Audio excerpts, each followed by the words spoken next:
Hi, you guys. It's me, Brandeline Johnson, and we're on day 3 of our Energy Imprint Challenge or training series, rather. The last couple days we've covered so very much.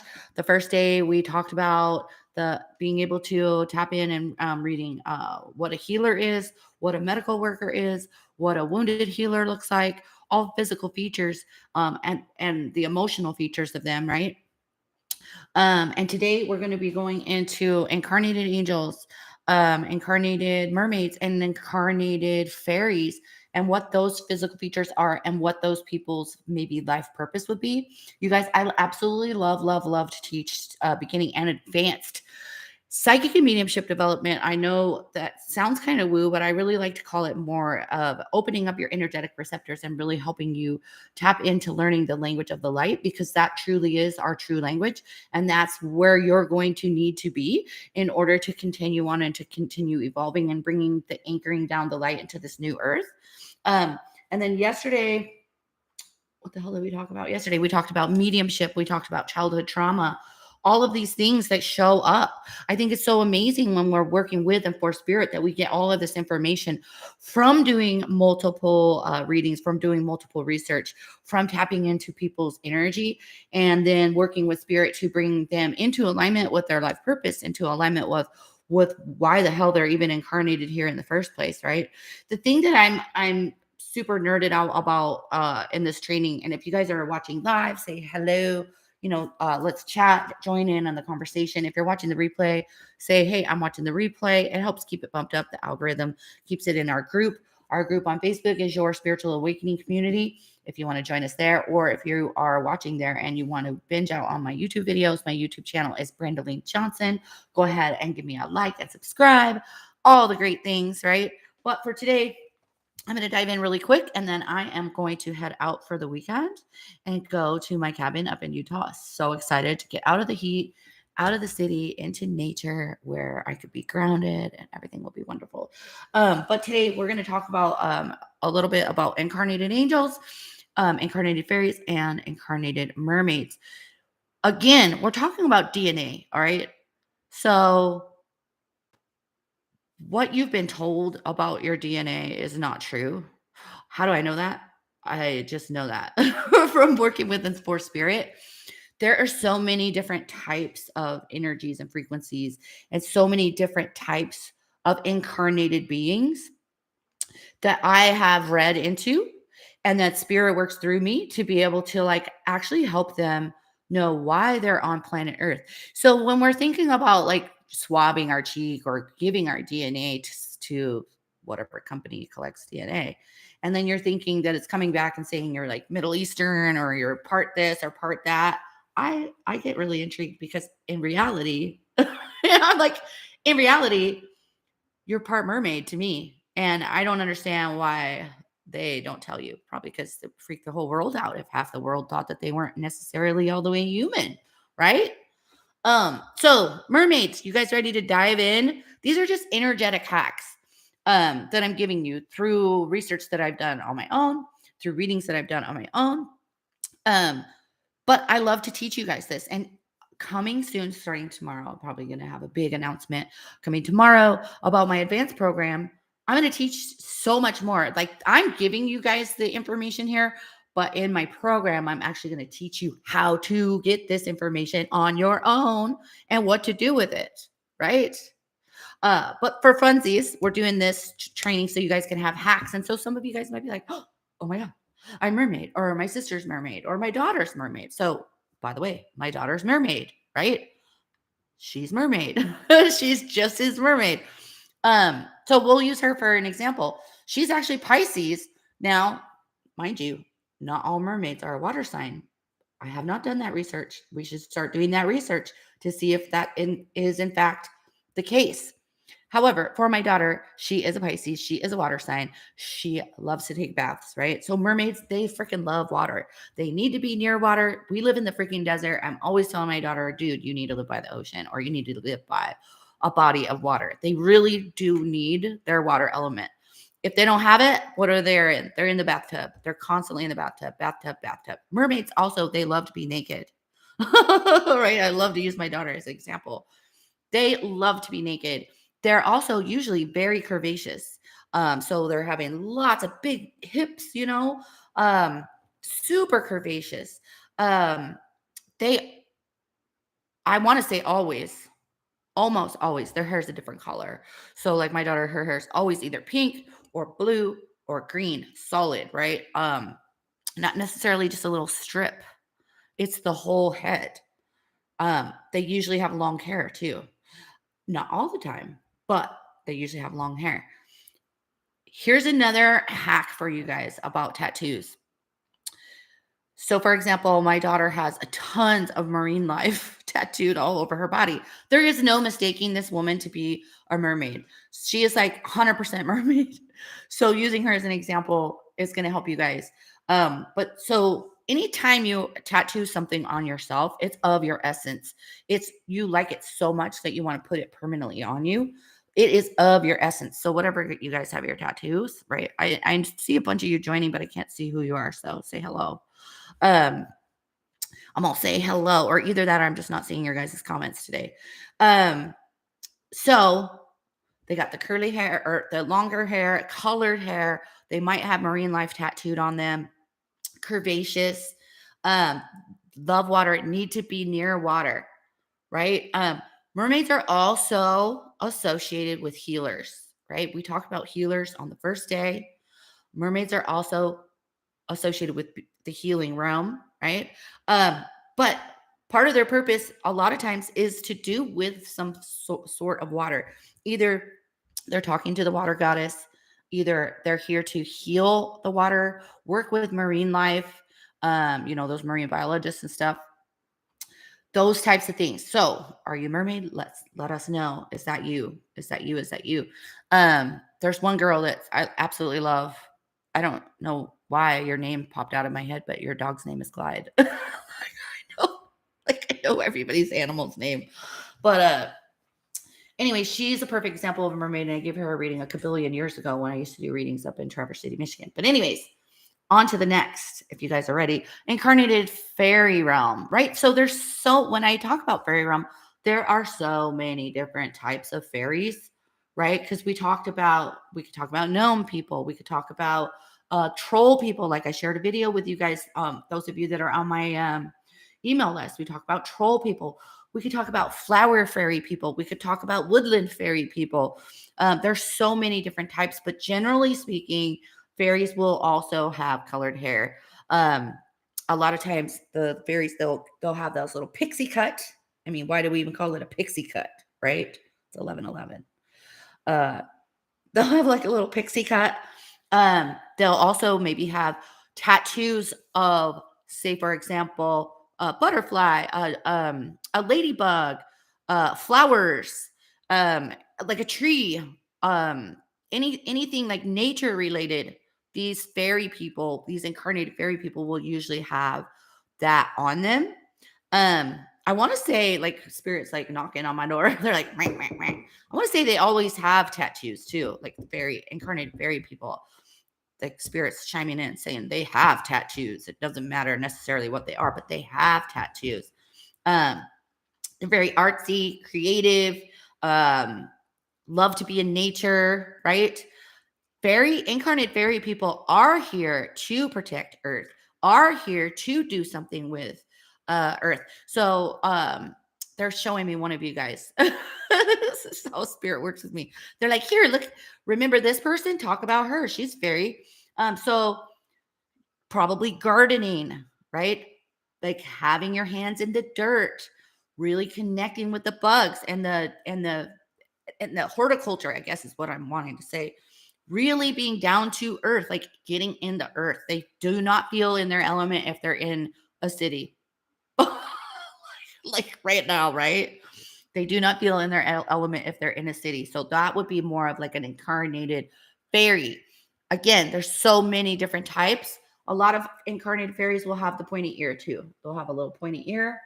Again, like the pixie cut, definitely have some sort of color in their hair. They love, hey, Chrissy, they love tattoos, right? And gardening. And they're definitely here. Their purpose is here to bring out that nature into our earth, right?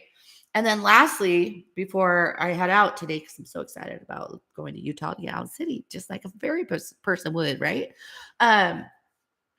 Is I want to talk to you guys a little bit about incarnated angels or angelic realm. Okay, so not necessarily an incarnated angel, but let's talk about both here for a second.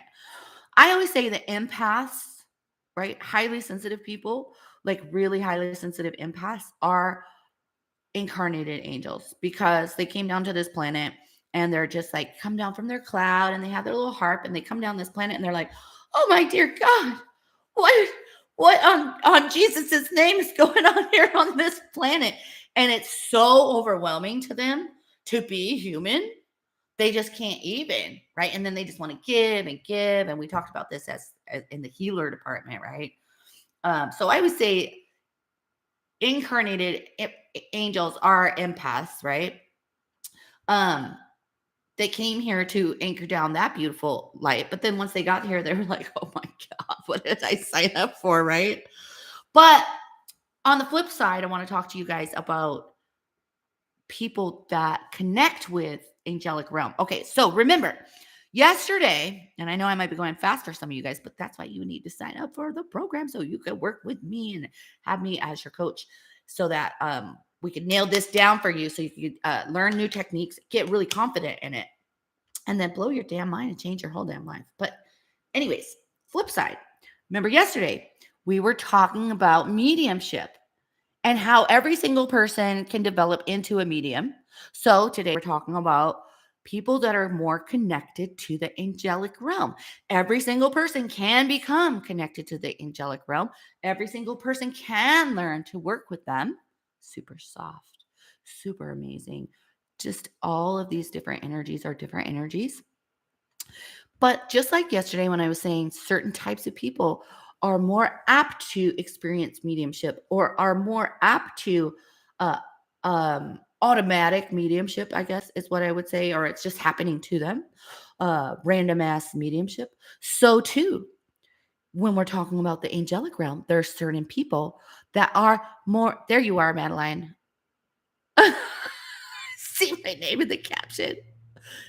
I just love you.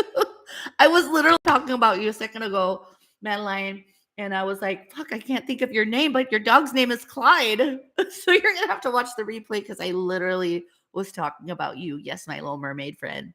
Um, but back to what I was saying is so there's different types of people that are more apt to I love you too, yes, are more apt to being able to experience the angelic realm than others.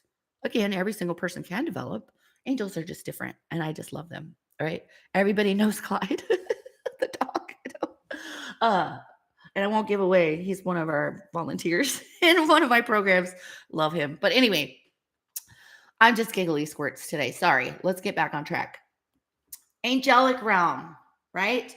Hello from Holland, says Marianne over here on YouTube. Hello, Holland. Hello from Las Vegas, United States.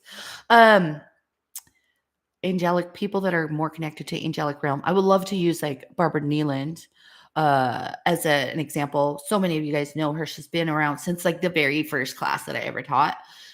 Blonde hair, blue eyes, right? Blonde hair, blue eyes. There's a lot of white energy around. See, this is, again, we're talking my agreements, not necessarily for you. There's a lot of white energy around incarnated or angelic realm people. I don't want to call her an incarnated angel, so excuse me. She's just more connected to the angelic realm. So as soon as I would see her, I would say, you're going to have an amazing knack for communicating with angels. And she sure damn does, right? People with the blue eyes too, I want to say, are a lot more connected to like the clairvoyance, the psychic seeing, the visions. Dark-eyed people can too. But again, I'm sharing with you guys different features that immediately once I see them will be angelic realm, right? So the blonde hair, they almost always have blonde hair. They almost always have blue eyes. They have a lot of white around them. They're like open chested. They might very well be religious.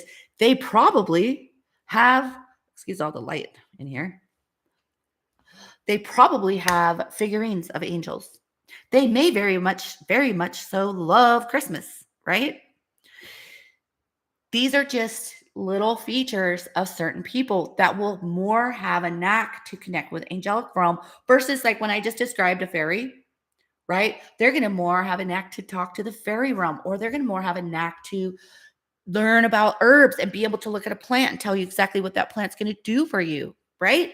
So when we're talking about all of these DNA imprints that happen, when I'm telling you these physical features, it's not just for you to do the hack, it's also for you to know so much more about this person and be able to give them so much better guidance by helping them realize who they really are, what energy is actually imprinted on them, so that you can guide them to be in alignment for why the fuck they're on this planet, right? And when you do, what's going to happen? They're going to go, oh my God, I always believed that. Oh my God, I love to garden. Oh my God, I have angel figurines all over the fucking place, right? Oh my God, I'm really in connection with Jesus. Oh my God, Archangel Michael's my best friend. So you're validating for them, right? Because here's the thing that every single person that's watching this video right now, how many of y'all try and figure out who the hell you are and why you're here? Every single person. You're trying to figure out who you are. Am I an empath? Am I a Gemini? Am I an incarnated angel? Am I a medium? Am I part of this country? Am I part of that country? Am I part of this community? Am I condo association? Like, who really am I? Right? What's my astrology sign? What's my rising sign? What's my human design? Right? Most of us are all on this path to figure out who we are and why we're here so that we feel purpose, a sense of belonging. And so when we develop into these abilities, not only do we step right the fuck, I love to use the word fuck, into our purpose, into our passion, and into why we're here, but then we get to also become that leader. And we also get to ripple out and be able to help other people figure it out for themselves too. So that, right? Spirit's like part of service. They're talking about service. Like it's part of your service to humanity, to the soul, to our soulful community, to the infinite intelligence, right? It's part of your service to infinite intelligence to ripple this out, not to just play this silly game of being human and paying bills until you die, saving your joy for later. Screw all of that, right? So, I hope you've enjoyed these last 3 days of me sharing some knowledge, some hacks, some information with you about these different types of energy imprints that people have, about these different types of DNA that I want to say people, but that y'all have, right? Y'all multidimensional beings have. Again, let's talk, since I said multidimensional beings, when we're talking about that DNA, right? Each one of these energies is intertwined into that. And so you may be an incarnated fairy today. And again, there's no such thing as time or space, blah, blah, blah, blah, blah. But why are you bringing through that energy on your meat suit today? Why are you bringing through that? Probably because in some fashion, in your multidimensional beingness, you are a fairy in another realm, in another time space continuum, right? Happening at this exact same time. We got to do the disco ball theory for that. But I'm not going to continue on with this video. 1122. Absolutely love all y'all. I hope you're super excited, because I am, about my huge announcement tomorrow about my advanced program. It's only for people that already can see, hear, feel, and know. And I'll be sharing more about that with my email list. And if we're lucky, I might be able to do a video at my cabin in Utah. You just don't know because the Wi-Fi. So I'm sending y'all love, and I hope you have a beautiful day. And I'm so excited to work with those of you that are going to be joining the advanced program. Have a wonderful day. Talk to you soon. Bye.